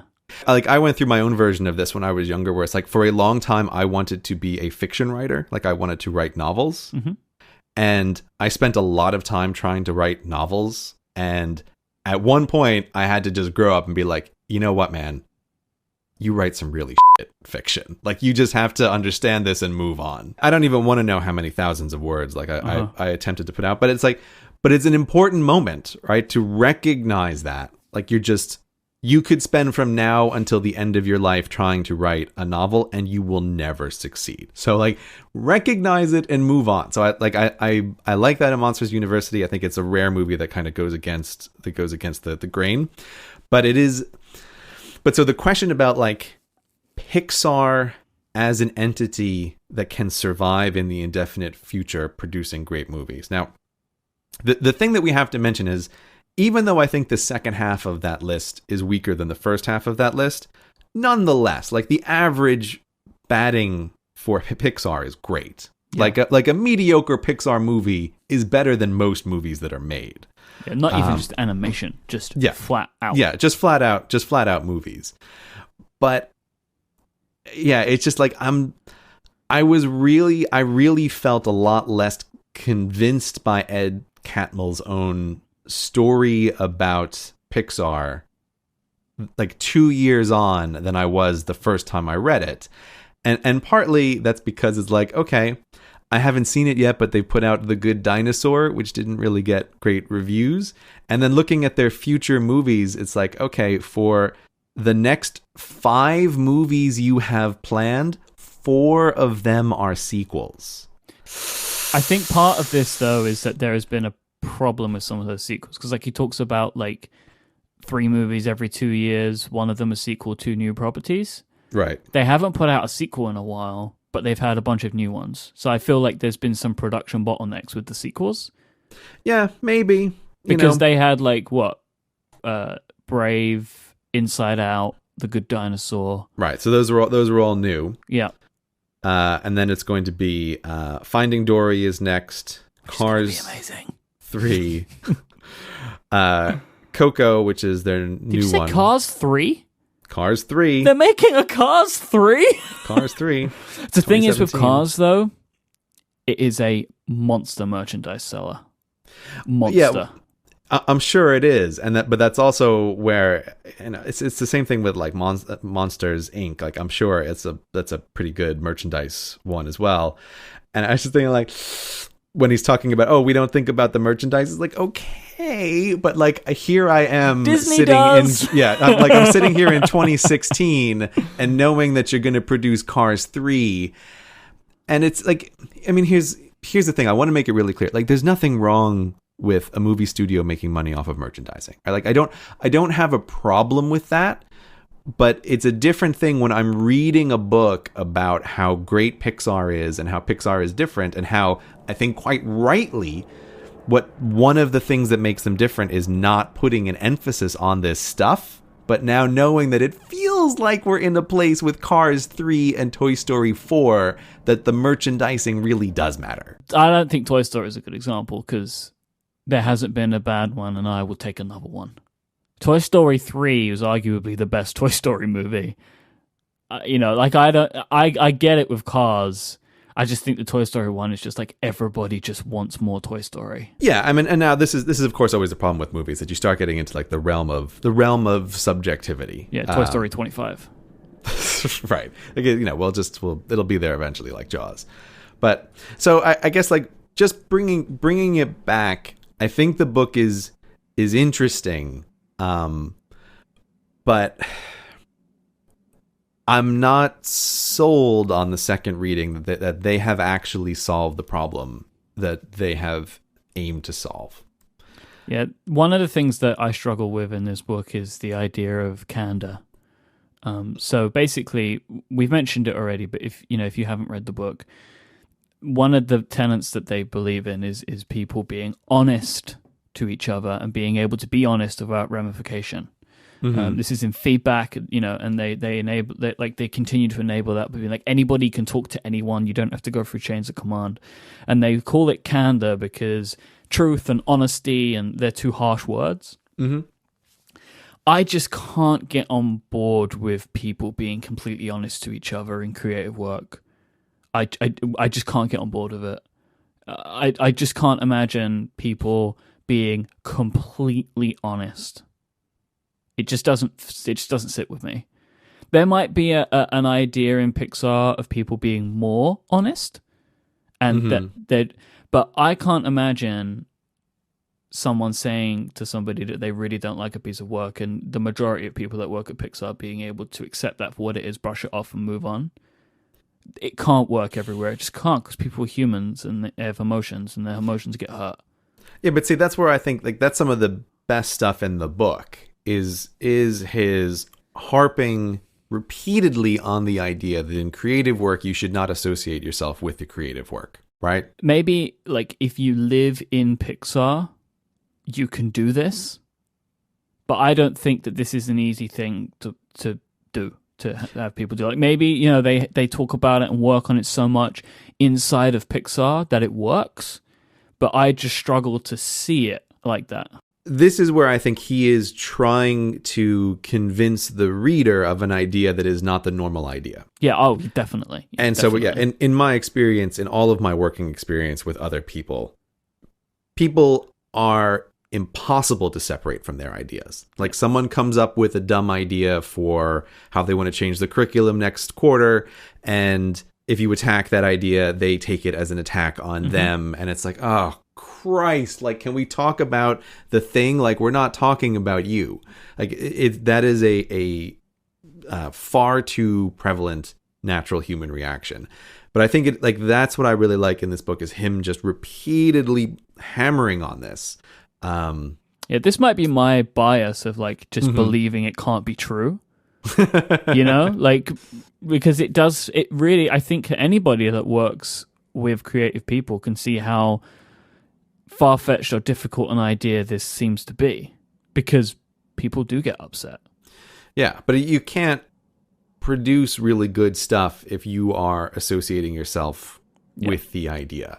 And, you know, again, with people I know, like everybody is kind of in agreement that, you know, like the negative feedback is the feedback that is valuable. Like if you are making stuff for the internet and you're making stuff for people to enjoy, like you have to pay attention to negative feedback in the production process. Like it's super, super valuable. No matter how much it hurts. Yeah, no matter how much it hurts, because it's going to hurt more when everybody laughs at you, right? Like, oh, this thing is terrible. Like it's just, that is just the way that it has to work. Like I just think, as my friend Derek has said, like the value of positive feedback trends towards zero. And so when you're talking about someone's work, it's like, okay, you open with like, oh yeah, I like this, right? But very quickly you get 3 positive comments in, and it's like, okay, but now these positive comments are worthless, and like, let's get down to brass tacks and tell me what's terrible. Yeah. Because like that's what I really want to know. Like we had a nice little polite opening, but now let's really get to business.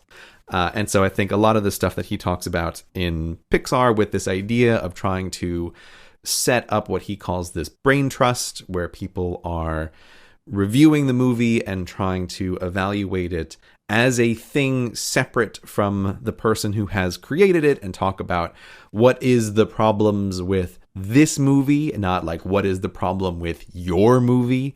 I think that is valuable stuff for anybody who works on a team in creative work. And I have definitely recommended Creativity Inc. to a lot of people, and seems to get interesting feedback from people saying like, oh yes, this is quite valuable to think about. Like really try hard to make it explicit in feedback sessions that we are discussing the thing. We're not discussing the people. And like that is the most important thing that you can do. But I still just like, my little asterisk in my brain about this is it still just falls back about like, the most important thing though is that you have good people on that brain trust. Like there's no, he talks about systems and all the rest of it. It's like, yes, that's useful, but like ultimately you need some really good people on that brain trust. Like that is the thing that makes it work. And that's what I wonder about like Pixar trying to put in systems for the future is like, okay, yes, but what happens when those original teams are no longer there? Like your brain trust about the growth of the brain trust though. So the brain trust is a group inside of Pixar of that it ranges across the company of people that seem to have a real good grasp on developing stories. And these people get together and they review the work that's being produced and help unstick a movie, or they maybe help develop a story that isn't working, or can those, that really aren't working. They offer candid feedback to each other. And as he says, sometimes the brain trust doesn't necessarily fix a problem, but it might highlight something that isn't working. Mm-hmm. This is the best thing for me to take away from the book. And I can't remember where I first heard this, but in the internet circles that I have run in the past, there has always been a phrase of your board of directors, which I've always really latched onto. It's like a group of people that you think are important to you and that you value their opinions, that you trust and get feedback from and use to help further your work. Mm-hmm. So I've always had a thought in my mind of the people who I will send work to get feedback. But what I've been thinking about is, how could Relay FM be more like Pixar? Aim high, Myke. No, but like from a structure perspective. So I've been trying to like distill what they are and distill what we are, and seeing how there are similarities in that it's like a production company that helps produce and grow different properties. Mm-hmm. Right? Like that's what I've tried to like take it right down to the very basics and then try and think about it from there. So like I'm thinking, because we don't really do this so much. Let's say we wanted to create a new show. We don't really go very deep into like somebody has an idea and then we like really develop it. Like there is an element of it, but I mean like months of work and like pilots, and then we scrap the idea and we start over. Like that like real intense work doesn't really happen. Now, I don't know anybody that does what I do that really looks at it in that way. Mm-hmm. So I wonder like what the value of something like that would be, and having a group of people that would work on a new project together like that, and not even that they're necessarily involved in the production, but involved in like the judging and development of it. I just think like how interesting that could be. And that's one of the things that it's now rattling around in my brain a lot, is like this brain trust idea helping develop and produce a show and what that could look like. And I think it could be quite an ambitious project to work on. So like a brain trust for podcasts is what you're thinking. Yeah. It's an interesting idea. So I don't know. It's just something that's been rattling around in my brain as like, hey, how could we try and think more like that? Because it's very different, but when really kind of just stripped back to its essentials, not crazily different in what the businesses do. Mm-hmm. Pixar works very differently to my old company. The idea of honesty, trust, people making themselves accountable, being respectful of time, not living in fear, and an actual desire to teach people, not just to tick boxes. Those things are all the complete opposite of the environment that I have worked in, and environments that I know other people have worked in. Mm-hmm. And I'm sure that Pixar isn't perfect, but it really feels like they try their best to create a company that tries to do its best for people. Mm-hmm. I really felt that. Yeah, it is definitely. It definitely comes through that is the case in the book. That like they want to create an environment where people can try to achieve their best. Like I think that is pretty obvious from the way the book is written. Mm-hmm. That is what their goal is. And like I like the part where they talk about the Pixar shorts that they put together as an example of like, somebody has an idea, like let's just let them go with it. Like just go ahead and produce a short, and how they very consciously don't think of those shorts as commercial endeavors. They tried to, didn't they? Like they tried to think, this could be a way to help develop our technology, and then realized very quickly that they don't do that. They don't help at all. They just cost money and don't do anything. Right. They just cost money and time and people and it's resources. Like there's no line on a spreadsheet which justifies those shorts, but that they have some ambiguous, difficult to pin down feeling that allowing people to work on those short creative projects is worthwhile. And so they do it, even though there is no business justification for it whatsoever. I think like that is precisely the kind of thing that I think is a great sign from a company. And would for me be in the future like a huge red flag if Pixar ever stopped doing shorts. Be like, okay, yeah, that's a big fat slow fish in a barrel to shoot if you are a bean counter. Yeah, like that's the obvious thing to shoot, and so like its absence would be quite notable if they ever stop doing that. It's like he says at one point, kind of the idea of like you can measure things, but be okay with the fact that you can't completely measure everything. Yeah, yeah. And this is one of those things. Yes, without a doubt. That is definitely the case. My favorite part of the book is the part, I think it's like part 4, which is the Disney Pixar merger. And because what it does is throughout the whole book, they're talking about the things that they do and the things that they believe in and how they think that the things that they do can help build a great company. And then this was the case study. Cantwell and Lasseter had to go into Disney and make Disney work more like Pixar and see if it helped. And it did. Yeah. I think it's pretty easy to say that the it's the flat out proof for his thesis, right? Yeah.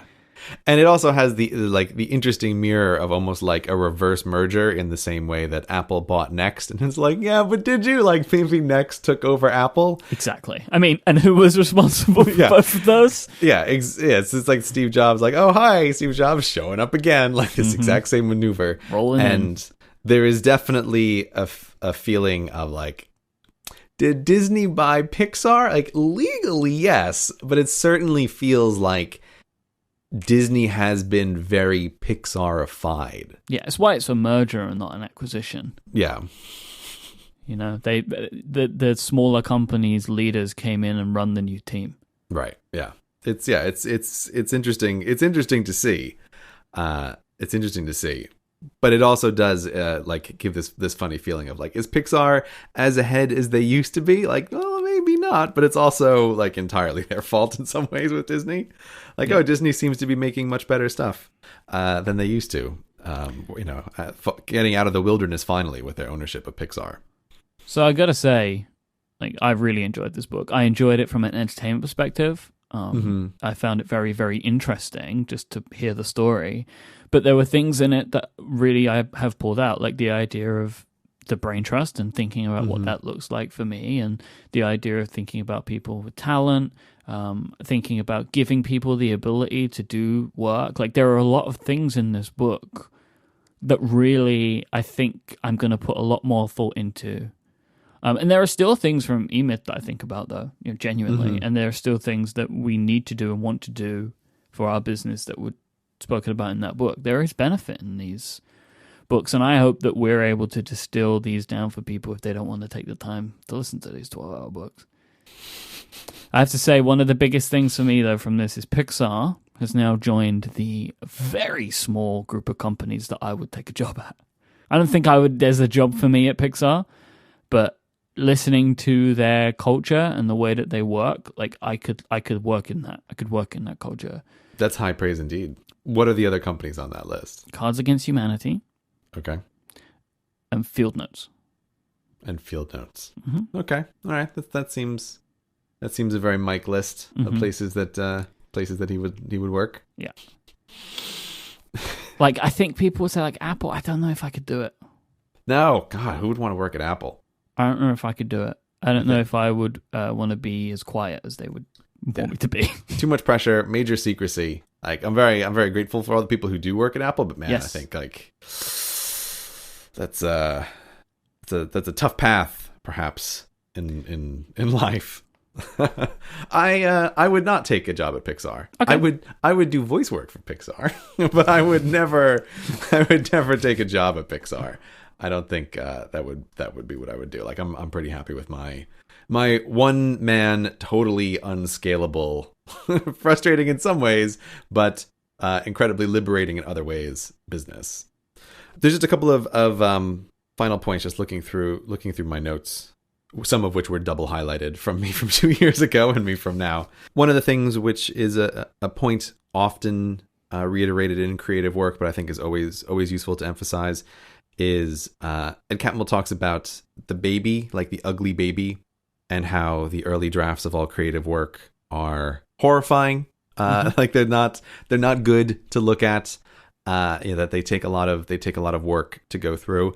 And perhaps one of the things that I liked the best in the book was him going through what some of the movies looked like before they became the movie. So valuable. Yeah, and I think Up was a great example of that, where he goes through a couple of versions. Yeah, it's like the first version was all about like a magical ostrich, and it's like, what? Like, okay, but they go through like, here were the 3 or 4 iterations of Up before we settled on what the eventual story would be. And Monsters Inc. as well was really interesting for that. Yeah, Monsters Inc. was essentially like the delusions of a paranoid schizophrenic. Like that was draft 1 of Monsters Inc. I feel like the idea for Inside Out came from that original draft of Monsters Inc. Yeah, you could maybe see like a lineage between those two. But like, then the monsters die. It's like, how? So like this guy can see monsters, and they are like his feelings and his emotions and his problems following him around as monsters. And then the idea at the end of the movie is he feels better, his life gets better, and the monsters go away. And it's like, I can't. So they're killing the monsters, which is what the kids would relate to, because I'm sure they'd be fun-looking monsters. Right, yeah, it's like, I don't understand how you could ever think that this was going to work, but like, that is the whole point of it, is that when you go through the first drafts, when you are creating something, it's not always obvious that a thing is terrible, like, but it doesn't matter. Like, just get the idea out, and then we'll just work on this. And so, they talk about how it's like, we like the monsters, we don't really like the main character. Like, what can we do with the monsters? And they go through all these different variations of like, oh, maybe we can have this character called Boo, and she's like an angry teenager. And it's like, oh no, it's better if she's a toddler. Like, I think it's just useful to see some examples of how things change, like how they go from being awful to how they go to being better. Like, if you do any kind of creative work, it's always useful to hear that kind of stuff, to be like, wow, it was terrible in the beginning, this makes me feel better about my terrible first version of whatever it is that I'm working on. So his version of this is called The Ugly Baby. That this is the idea that like they're all ugly in the beginning, some of them will grow up to be great, but not all of them. And the other thing which really struck out to me in this reading of it, which didn't strike me so much the first time, was his flip side of The Ugly Baby is what he calls the beast.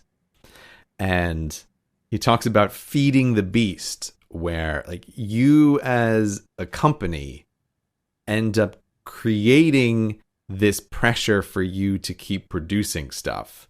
And he talks about how like you start having all of these fixed costs. Like, you have employees, and you have buildings, and you have electrical bills, and all of this is the beast that will just eat you alive unless you keep producing stuff. And I think like there's a very interesting section where he talks about, from his perspective, it was partly like the beast that ate up Disney, that they became very concerned about, like, we have to just constantly keep pushing movies out, and that like the beast is this thing which, if you will let it, will try to like chain you to an assembly line schedule of like, we've got to have a movie out every 6 months, like go, because we have all these animators and we have to pay them. And I thought like it's a really interesting thing to keep in mind. And obviously, as a person who's not super fan of schedules, like I align with that idea very much. But it particularly caught me this time because, at least in my own personal experiences, like, I am aware that, having been self-employed for 4 years now, that I have slowly but surely built up more of my own beast than I had even the first time I read this book, where I was like, oh yeah, the beast, okay, whatever, this is like an interesting idea. But now I really feel this idea of like, oh God, I do have fixed costs, like, and I do have people that I work with who I pay, and like I have these expenses with like an assistant and with lawyers and with stock footage and like this office that I'm renting and like all of this kind of stuff. And that was just like, it was useful to read that and just keep in mind, like, with many of these books, the utility is putting a word to a thing. It's useful to have this idea of like the beast, and you have to keep the beast at bay. Like, it's provides some motivation, but you can't let it become the controlling factor, and you can't let it like chain you into tricking you into just producing stuff just to get something out the door so that you have money coming in to pay your fixed costs. Because as he points out, like, if you get into that cycle, the more successful you are, like, the bigger the beast will get. Like, the more expenses you'll start incurring, which then just pushes you to produce even more low quality stuff just to get things out the door. So, it's especially in the last couple months, which have been unusually expensive for me. Like, that really struck home in the second reading of the book. So last time we told you not to read E-Myth Revisited, and I maintain begging you not to. But I would recommend people read this book. I think it's very interesting. I think there's stuff that you should listen to. I don't even think we covered all of the lessons. We definitely didn't cover all of the lessons that are in this book. There might be things that resonate with you more than they did with me and Gray. I recommend reading Creativity Inc. Yeah, I'm going to definitely second recommend the book. As I mentioned, like, there were things I didn't like as much the second time around.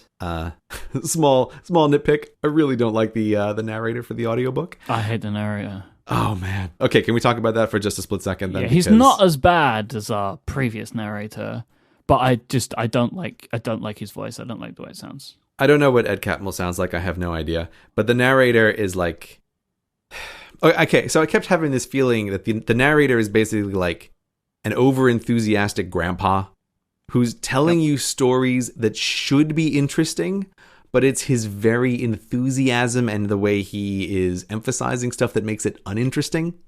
So it's like, oh, you're telling me stories from about when you used to work with Walt Disney in the 1920s, grandpa, but like your over-friendly way is just like killing any interest in this story. Like, there's one point where like the author is reading about like a car crash that Ed Catmull was in. It's like, you can't use the same voice, the same like super over-friendly old man voice to do this part of the story. It's just not a fan of the narrator for the audiobook. So maybe I would read this. I know you don't read books, Myke, but I read it the first time. Didn't like the narrator for the audiobook. I think it does suffer a little bit of what I think of as the DVD extra problem, where everyone is always talking about how great everybody else is to work with. And so there are many things which just irritate me in the book, where it's like, Ed Catmull, I cannot read another description where you are talking about how amazing and ingenious and bold the idea for this next movie is. Like, I can't deal with that anymore, man. Like, there's just too much of it. So that kind of grated on me after a while. But those things aside, I have recommended this book many times over the years since I first read it.